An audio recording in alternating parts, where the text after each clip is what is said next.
Kothamangalam Thankalam bypass ജംഗ്ഷനിലെ traffic signal സംവിധാനം നോക്കുകുത്തിയായി തുടരുന്നു. 2 മാസം മുമ്പാണ് സിഗ്നൽ സംവിധാനം സ്ഥാപിച്ചതെങ്കിലും പ്രവർത്തന സജ്ജമായിട്ടില്ല. ജില്ലാ വികസന സമിതിയിലടക്കം ഈ വിഷയം ഉന്നയിക്കപ്പെട്ടതുമാണ്.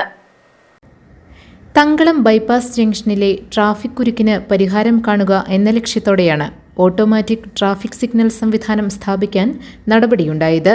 കെൽട്രോണിനാണ് കരാർ നൽകിയിരുന്നത്.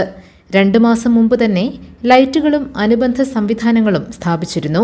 എന്നാൽ ഇപ്പോഴും പ്രവർത്തന സജ്ജമാക്കാൻ നടപടിയുണ്ടായിട്ടില്ല.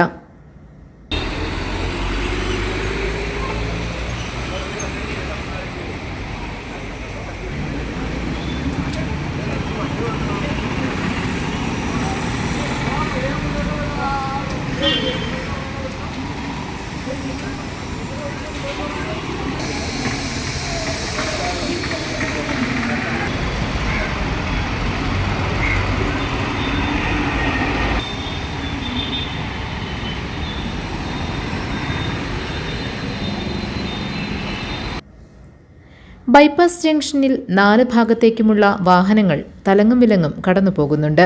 പലപ്പോഴും ഗതാഗതക്കുരുക്ക് അനുഭവപ്പെടുന്നുണ്ട്. ഇടയ്ക്കിടെ അപകടങ്ങളും സംഭവിക്കുന്നുണ്ട്.